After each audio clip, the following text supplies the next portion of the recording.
EM Weekly starting right now, bringing emergency managers from around the world together to learn, share and collaborate. Good morning, or good afternoon, depending on where you're at. And I'm Todd DeVoe, and I'm here with EM Weekly, and exciting conversations today because over the last, year and a half or so, we've been talking about EOC activations and the impact it's had on the staff and whatnot, and the fact that we didn't have the ability to call in for mutual aid, right? Because everybody was activated, or at least had some sort of level of activation going on, and to be able to get people from other cities and counties and states to come in to help you out wasn't existent, right? So what do? Well, we had to lean on some contract workers, and what does that mean?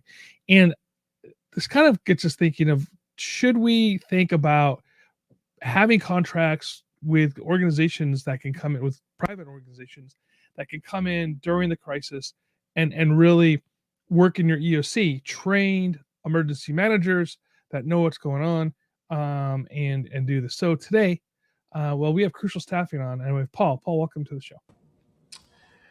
It's a pleasure to be here, Todd. Big fan of the podcast, and I'm thankful for the opportunity. I appreciate it, Paul. I appreciate your time today. So, contract workers, this is sort of the world that you live in. What does it mean? What does that mean to be a temporary contract worker in the emergency management world? Yeah, I think it's a vital function of any emergency response in today's day and age. I think the one common denominator to any disaster is that regardless of the services that are provided, either from the government or from a contractor or even a nonprofit, the common denominator is people. Right? Everyone needs people to do the kind of work that we do in emergency management. And so that's where Krucial Staffing comes in, a very unique staffing company that provides a high volume, rapid response staffing, primarily in the medical world, but increasingly across a number of labor categories to fill a need for anyone that's working on a response. So, the idea of having contract employees coming in during a crisis it's not new, right? I mean, we've seen it with go back all the way for a long time, but specifically, in the modern era, if you will, Katrina is a really good example of when they started bringing in tons of contract workers to work that thing. Sandy had happened in there. Now, when I say this, it doesn't necessarily have to be for-profit organizations. They're also bringing in nonprofit organizations that do very similar things. So when we talk about this, let's kind of frame this in the idea that it's those that are outside the organization that normally aren't going to be there, that you can rely upon, but you have to have some sort of contract with them to have them come into your EOC or your incident command post or whatnot. So what's the history like with the contract workers, or what have they done in the past? Right. I think there's been a significant amount of contract workers involved with every major disaster, going all the way back to even Sandy, right? So, I think that even before that, although I didn't look for this, you would see that, right? Because I think that traditionally, government agencies that handle emergency responses, they can't keep the number of staff on call as much as they would like to handle a major response, right? We saw that in FEMA. Although FEMA has a very robust reservist workforce, on large disasters, they can't do everything by themselves. And sometimes they require specialties that are outside of the experience of, a reservist cadre. Once you get below the federal level, I think the situation gets even worse. State emergency management agencies are often under-resourced, in my experience. Some are well-resourced, but some are not really well-resourced. And once you get down to the local and city level, they're certainly not very well-resourced, and they can't keep people on staff. So when an event happens, they are very dependent on being able to very quickly put contracts into place to provide the services and the associated labor that come with those things. And it's not just medical support, it's everything during a response. It's debris removal and management, it's safety personnel, it's, like, as you said, EOC personnel and augmentation for those emergency management staffs, and a whole host of labor categories, including unskilled laborers, right? Mm-hmm. And even on a large response, when we're setting up base camps and doing all those things that are very resource intensive, you need a lot of people. So, I think that those companies that can do that can be helpful to everyone, not just the government, but everyone that is required in the whole community to respond to a major event. So when we talk about this, if you think about like local governments, they rely a lot upon volunteers, whether it's a CERT program or citizen corps programs, if you will, Sure. I know the state of California at one point was trying to do the disaster corps, which is sort of like a CERT program larger, right? Programs like that. But however, we're still at that point, you're still relying upon people to take time out of their day, out of their work day, if you will, and come in to do volunteer hours, which sometimes can be hard. And then, so maybe something like a reserve corps makes sense. However, there's still an expense associated with that you have to pay on a regular basis, correct? With a reserve corps? I think so. And the reality is I think there's enough room. I mean, there's enough requirement, enough room in this world of major disaster response that we need everyone, right? I mean, I don't even think as a person that works for a for-profit company providing staffing services that I would ever say we don't need volunteers. Of course we need volunteers, right? If there's a major hurricane, a tornado in Region 7, which is where I was the FEMA administrator for, major flooding, wildfires, any type of event, right? We absolutely need government to respond. We need nonprofits to help government to respond. And then there are going to be gaps, even once you consider those available resources. And that's where the private sector comes in. And, we should be doing that, and we can do that as a service to those communities. Walk me through what a typical process is to get, say, a contract with you, right? As you're sitting in your EOC, in some small town, how, do you just pick up the phone and call you and you guys have people on the way, or what's it like? What's that work like? Sure. And again, it goes back to crucial specialty, right? There's a lot of staffing companies out there, but not a lot of them that can produce the volume at the speed with which we do. From the time that we receive a requirement, and normally that's in the form of a contract, right? We can activate personnel. We have over 250,000 professionals across the country that live inside of our database that are qualified to work for us. We very quickly query that database, find out who's available to work. And from the time that we receive that requirement, we're activating that day or the next day, and we're putting people on the ground ready to work within 72 hours, right? I mean, that's the nature of a response. You can't wait much longer, or else somebody's, there is work that needs to be done, important work, especially when it comes to medical care. Right. So we pride ourselves on being able to completely fill a requirement within 48 hours and have those people on the ground within 72. So on that, and I know we talked a little bit about this before regarding, like, you guys have almost like an ICS command system. What does it look like from your end, and how does that work? Sure, it mirrors ICS, and so in some states, we are running parallel to that. So we utilize personnel, essentially operations personnel, called Crucial On-Site Representatives, throughout the operation to manage all of our employees that are in the field. And we use a structure where we have Crucial On-Site reps, and then we have regional Crucial On-Site reps. We utilize clinical liaisons at the medical facilities so that they can interface with medical staff on things that are specific to that facility. And then we also provide liaisons to either the EOC at the entity level, so that could be a city or a state or a nonprofit in some cases, or we provide that from our headquarters here in Kansas City remotely. And so it sort of mirrors the command and control structure that's in place, with us providing provided personnel to assist with employee issues, transfers, filling gaps, filling ongoing requirements. All of those things are processed by those people on the ground. In addition to logistics, when we deploy people, we provide all the wraparound as well. We provide lodging and coordinated by Crucial. We provide transportation to and from the work site. We're paying them obviously and providing them with per diem for meals or making provision for meals. So it makes it very easy for whatever entity that hires us, because they don't have to worry about all that stuff. Mm-hmm. So Dan Scott, my partner, is not here today because he's got a lot of stuff going on in his area.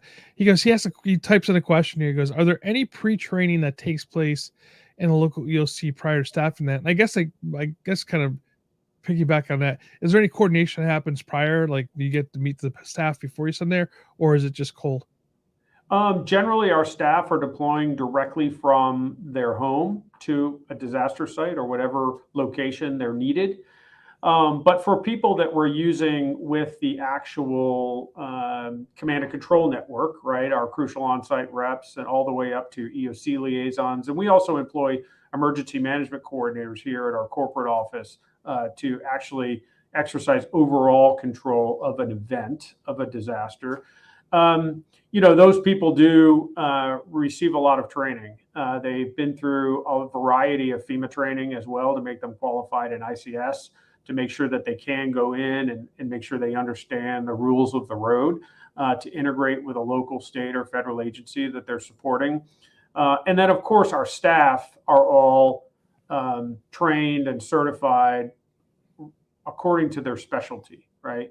And part of what Crucial does is make sure we maintain all of those certifications. So when we send a nurse somewhere, for example, we have verified all of those certifications and qualifications, credentialing that a nurse needs to be able to work in a particular area.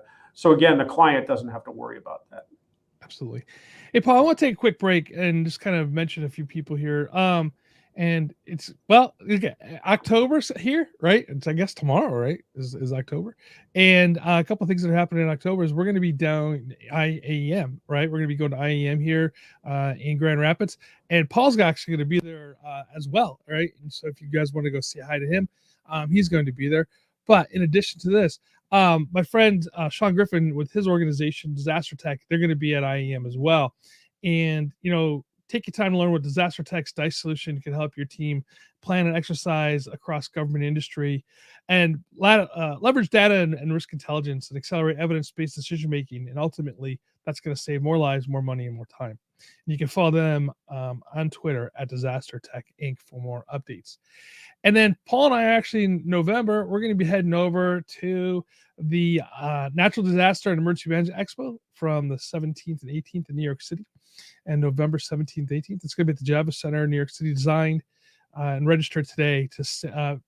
Registering link is down here also. And we'll also put a link in our show notes that you can save some money, like $150 off your registration if you register through our link. And I think that's worth your time and money as well. And Paul, why don't you come back on here for a second? So I know you're going to be in New York City and in Michigan. What are you looking forward to those two places?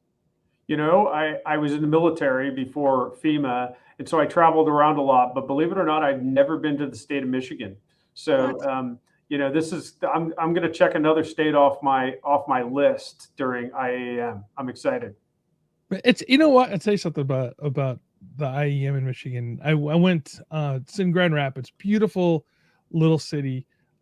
Everything is walking distance from where you're at. Now, for those of us that are in California, you might want to bring a sweater or something like that, because November's a little chilly for most of those people that are used to the warm weather. But I grew up in New York, so it's not that bad. Like light sweater or whatever would work for me.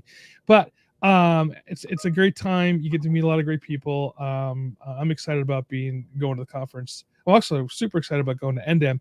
And NDEM, this is important because Krucial Staffing actually is a sponsor over at NDEM. I'm going to be speaking to Craig Fugate and Pete Gaynor about what it is to be an emergency manager at the highest level, working for the president, some of the political stuff. So we're going to have a fireside chat. We're going to have a great conversation. So hope to see you guys go there and join us. Yeah, that's great. All of these professional development forums, right? I'll be at NEMA, IAM, and then of course NDEM later this year. They're important for emergency managers, right? The and it doesn't matter the type of emergency managers. One of the things that I appreciate a lot about IAM, and I assume NDEM, although I've never attended before, is just the cross sector visibility that you get on emergency management as a profession, right? And so for me, as someone that spent a short time working for FEMA, that's my lens, right? But there's a whole host of people out there who specialize in healthcare emergency management and business continuity, and folks that are down at the state and local level. And you see all of those people mixing and sharing lessons learned, and doing some professional development. And that's the thing that I like most about a lot of these different professional forums. It's awesome. Yeah, I do too. Me too. Matter of fact, this NDEM is the first year that he put it on, so we're Okay, breaking new grounds with that. Yeah, that's awesome. One of my students wrote a piece regarding the idea of contract workers being the future of emergency management. And I was really appreciative of the piece that they put in, a lot of research into it. And the idea behind it was, hey, cities are getting so stretched, and contract workers for cities is nothing new, right? I mean, generally, right? I mean, if you look at Stoddard out of the Lakewood model, it was really the first city in the United States, maybe possibly the world, that had all contract workers. So their city staff was very small. They contracted with law enforcement, they contracted with fire, they contracted public works, they contracted with their parks and libraries. Everything was 100% contracted out as a city. And we see this a lot in California, maybe not as much as back east. But that being said, the idea of having contract emergency management, again, isn't revolutionary. It's something that's been around for a bit. Now, kind of going on top of that, one of the problems that we have with our students, right, is they're having a hard time necessarily breaking in and getting that experience to be an emergency manager at the city level, at the county level.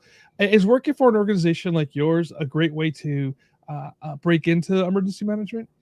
Yeah, I appreciate that. And I think it is because, just based on my experience in FEMA, I know how difficult it is for recent college graduates to break into this profession. Now I'm a bad example, right? I'm a guy that spent a long time in the military and then transitioned into a senior role at FEMA. And there's a lot of those people that end up portability. They move from their first profession into their second profession of emergency management after, tremendous careers in military, law enforcement, fire service, you name it, right?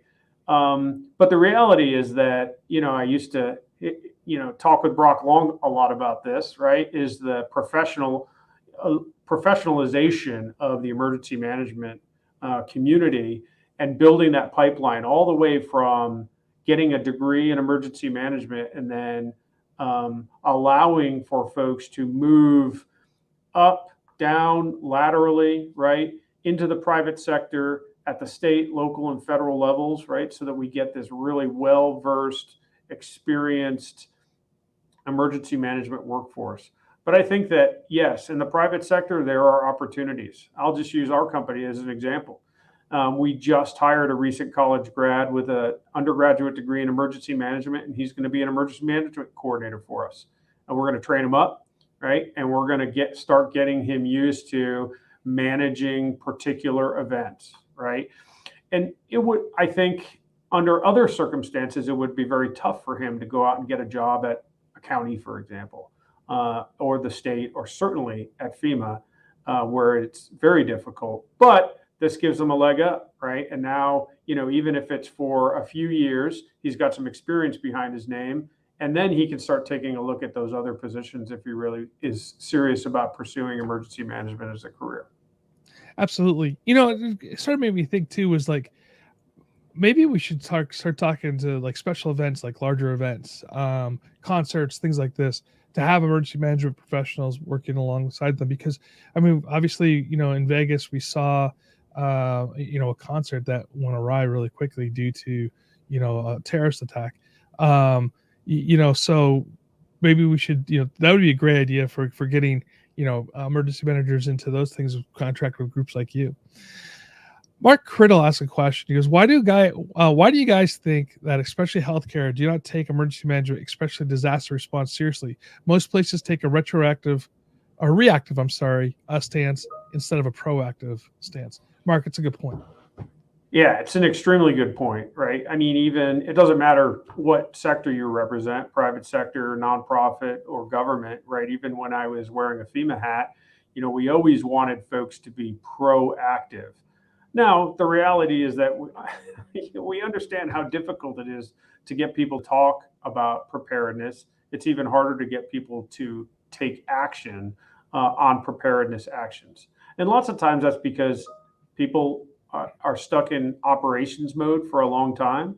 And when it comes time to, finish up with a major event, there's just, no bandwidth to try to imagine, how to get ready for the next one. Right. But we got to do better. Right. We even as a nation with FEMA is always sending that message out about being better prepared, all the way from the individual up to the local, state, and federal level. I think private sector companies can help with that, right? We don't want to wait for something to happen to then go into some kind of contract negotiation for the services that we provide, right?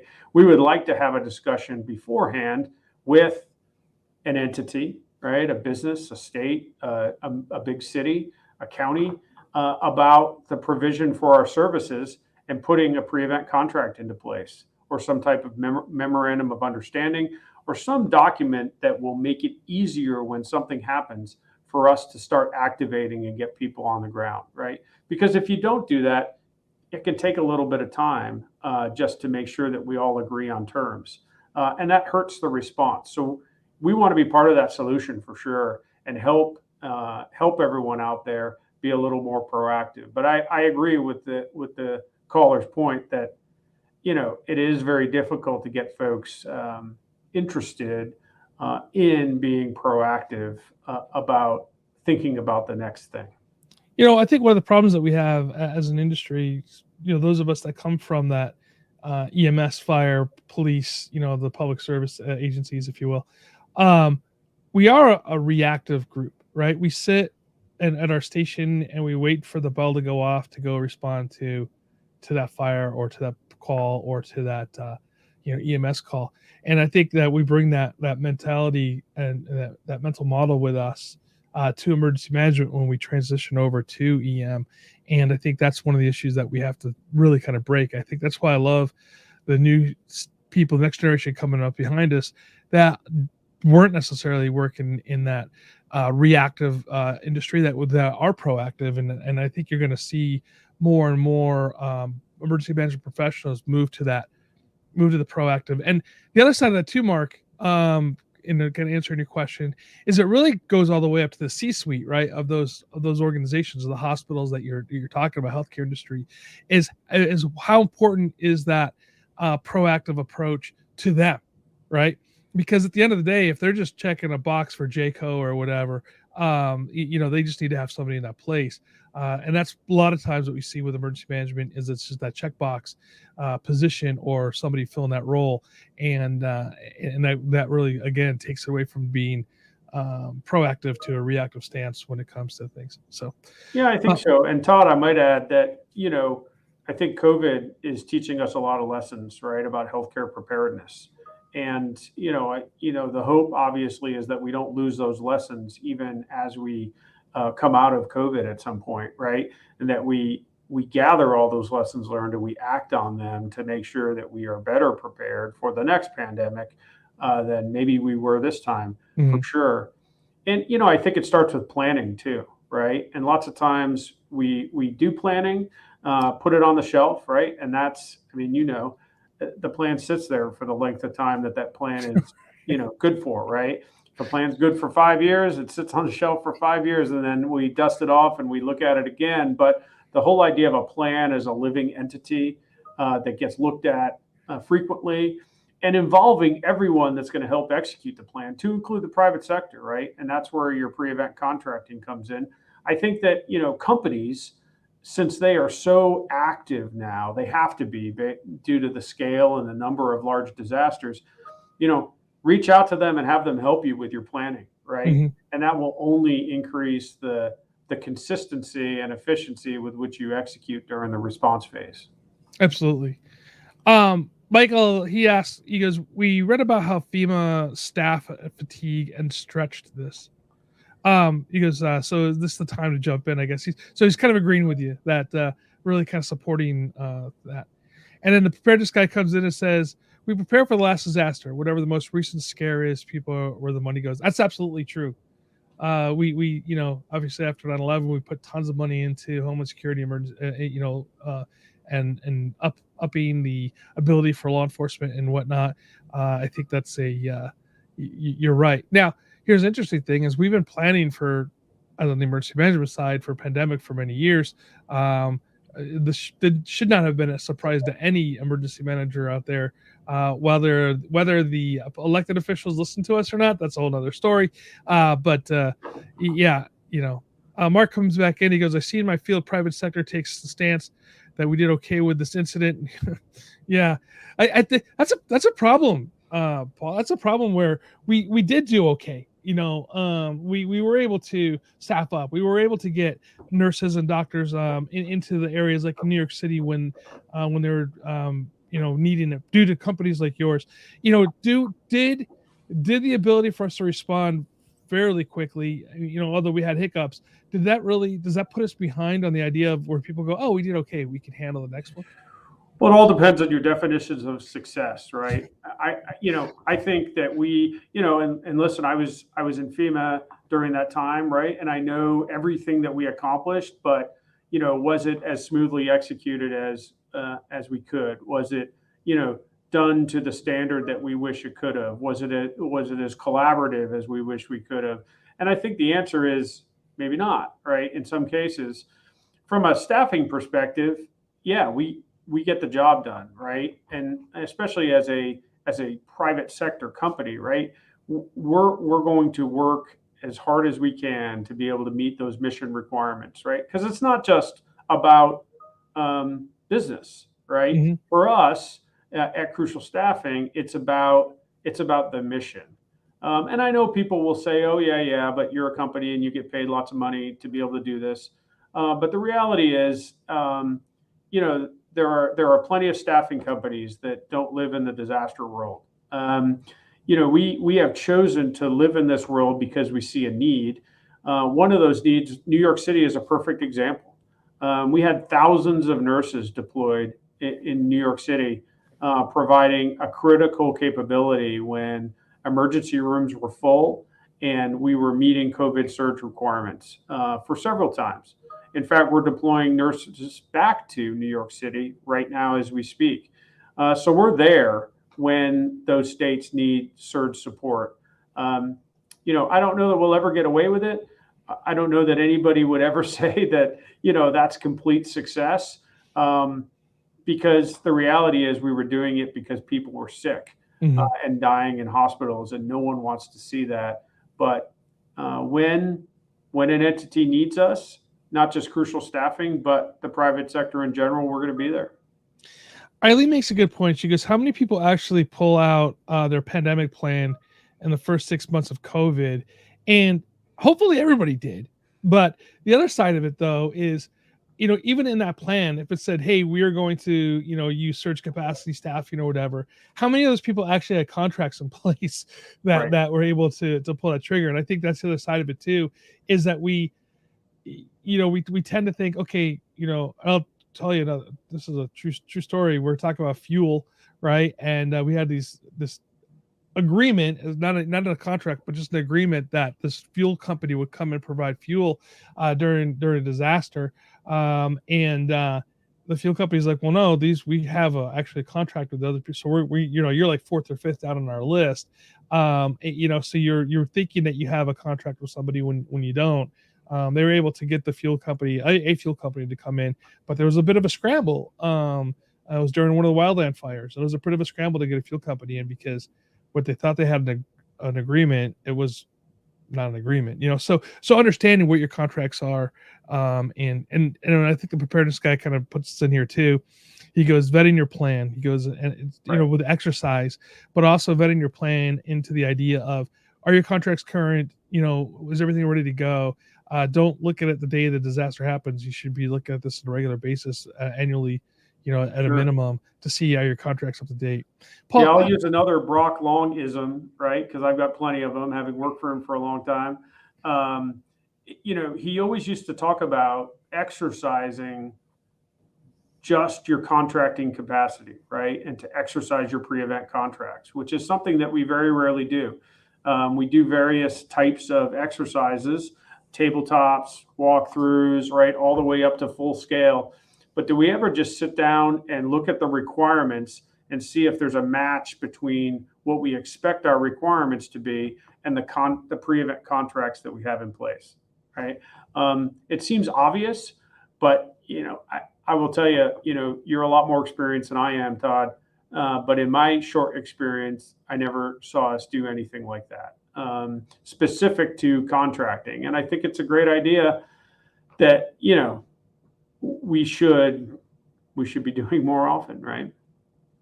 Absolutely, Paul. And I think contracts are definitely the future of what we're doing with emergency management. And, I think we have to take a serious look at what it is, and organizations like yourselves. And I know that you specifically are in the emergency management disaster space. So, I think people should at least at a minimum reach out to you guys to see what you guys are all about and see how you guys can work within them. Paul, how can people find you?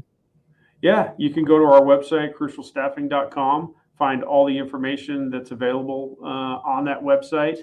Reach out to us. There's numbers and contact information there. I think, listen, there's a variety of resources that are available, right? And I think that's going back to your previous point, if I could, that's the thing that we oftentimes don't hit on exercises as well, right?